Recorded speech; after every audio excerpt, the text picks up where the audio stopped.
आइए नजर मारते हैं देश व दुनिया की ताजा तरीन खबरों की तरफ। इसमें आपको बता दें, ऑपरेशन सिंदूर और सांसद के मानसून सत्र के दौरान चल रहे हंगामे को लेकर संसदीय कार्य मंत्री किरण रिजिजू ने कहा है कि चर्चा के दौरान विपक्ष से कौन बोलेगा ये सरकार तय नहीं कर सकती है, और सरकार से कौन बोलेगा ये विपक्ष तय नहीं करेगा।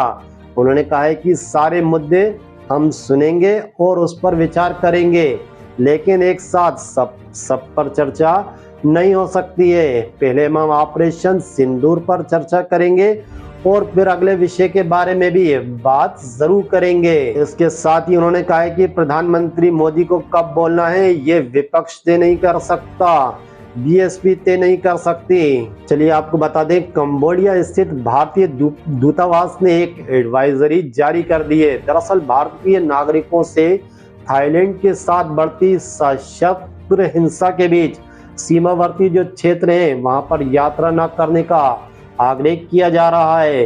ये एडवाइजरी लंबे समय से विवादित क्षेत्रों में झड़पों में तेजी आने के बाद से की जा रही है, जहां पिछले कुछ महीनों से चल रहा तनाव अब पूरी तरह से युद्ध में बदलता नजर आ रहा है, यानी कि पैदा होता नजर आ रहा है। एडवाइजरी में कहा गया है कि कंबोडिया थाईलैंड सीमा पर चल रही झड़पों को देखते हुए भारतीय नागरिकों को सीमावर्ती क्षेत्रों की यात्रा से जहां तक हो सके बचना चाहिए। साथ ही भारतीय नागरिकों से भी किसी भी आपातकालीन स्थिति में दूतावास से संपर्क करने का आग्रह किया जा रहा है। बिहार विधानसभा मंडल में मानसून सत्र के आखिरी दिन विपक्ष ने वोटर लिस्ट रिवीजन के मुद्दे पर जमकर हंगामा काटा है। इससे मुख्यमंत्री नीतीश कुमार भी बिफर गए हैं। उन्होंने विधानसभा और विधानसभा परिषद दोनों सदनों में हंगामा कर रहे रजक, कांग्रेस सहित कई विपक्षी दलों के सदस्यों को जमकर सुना दी है। विधानसभा परिषद में हाय हाय के नारे लगा रहे सदस्यों को सीएम ने कहा है सब पूरा धाए खाए हैं। इनके काले कपड़े पहनकर सदन में आने पर सीएम ने आपत्ति भी जताई थी, और साथ ही विपक्षी लीडर राबड़ी देवी को भी उन्होंने इस पर निशाना साधा है। सीएम नीतीश कुमार ने विधानसभा परिषद में सभी विपक्षी दलों के सदस्यों से काले कपड़े नहीं पहने, पहले ये कभी नहीं पहनते थे। तो वहीं सीएम ने राबड़ी देवी की ओर इशारा करते हुए कहा है कि इनके कहने पर सभी ने एक जैसे कपड़े पहने हैं। इस पर राबड़ी देवी ने कहा है कि बिहार की जनता को आप जवाब दीजिए।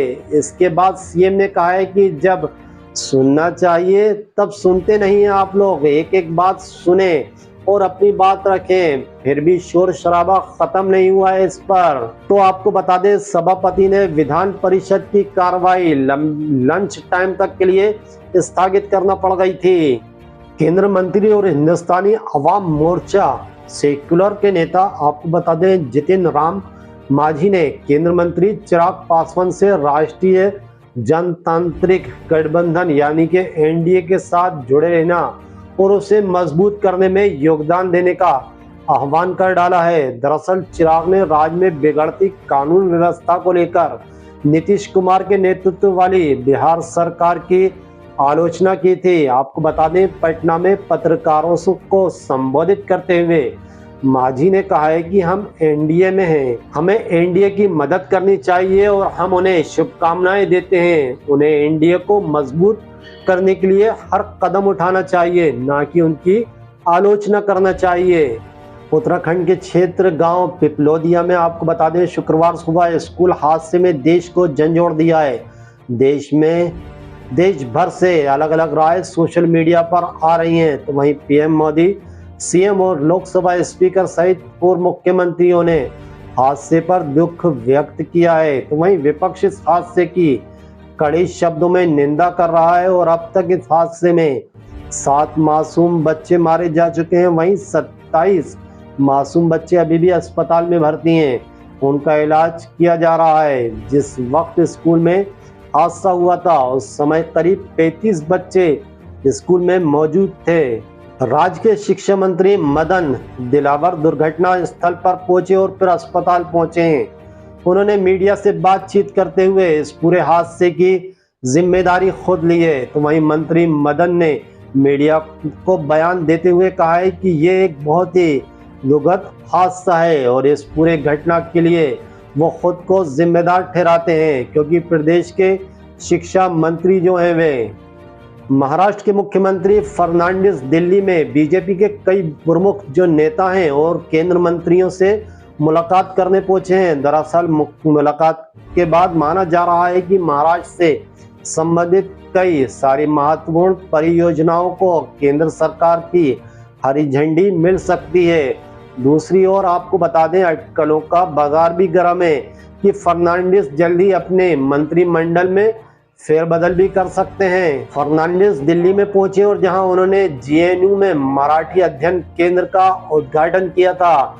दिल्ली में फर्नांडिस ने कई महत्वपूर्ण लोगों से मुलाकात की है और संसद भवन में मुख्यमंत्री फर्नांडिस ने अमित शाह से भी मुलाकात की है। जलवायु परिवर्तन और भीषण गर्मी की वजह से भारत में बीते साल खाद्य कीमतों में बेतहाशा उछाल देखने को मिला था। खास तौर पर प्याज और आलू की कीमतों में 2024 की दूसरी तिमाही में 80% से ज्यादा बढ़ोतरी दर्ज की गई थी, जिससे आम लोगों का बजट काफी गड़बड़ा गया था। यह खुलासा एक अंतर्राष्ट्रीय अध्ययन में हुआ है, जिसका नेतृत्व आपको बता दें बार्सिलोना के कॉर्टेज में किया गया है।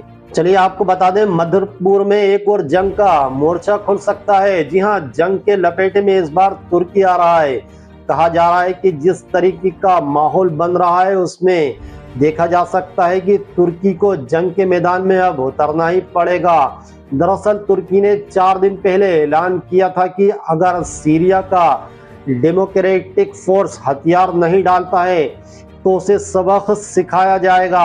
एसडीएफ ने तुर्की के इस अल्टीमेट को ठेंगा दिखा दिया है, जिसके बाद दमिश्क से आकरा तक सिले सरगर्मी तेज होती नजर आ रही है। पर्दे के पीछे से पाकिस्तान जैसे देशों को हथियार सप्लाई करने वाला तुर्की लंबे वक्त से किसी भी देश से जंग नहीं लड़ा है। चलिए, लोकसभा में विपक्ष के नेता राहुल गांधी ने पिछड़े समाज से माफी मांगते हुए ये बात मान ली है कि कांग्रेस और उन्होंने व्यक्तिगत रूप से पिछड़े वर्गों के लिए उतना काम नहीं किया है जितना काम उनको करना चाहिए था। उन्होंने इसे अपनी गलती मानते हुए माफी मांगी है। इस मुद्दे पर आपको बता दें, बहुजन समाज पार्टी की राष्ट्रीय अध्यक्ष मायावती ने अपनी राय दे दी है। दरअसल उन्होंने कहा है कि लोकसभा में नेता प्रतिपक्ष द्वारा मान लिया जाना पिछड़ी समाज को उनका हक नहीं दिलाने पर कांग्रेस खरी नहीं उतरी है। ये कोई नई बात नहीं है। उन्होंने कहा है कि ये दिल से कुछ और जबान से कुछ और बोलते हैं, यानी कि राजनीति से ज्यादा ये बात और भी कुछ नहीं है।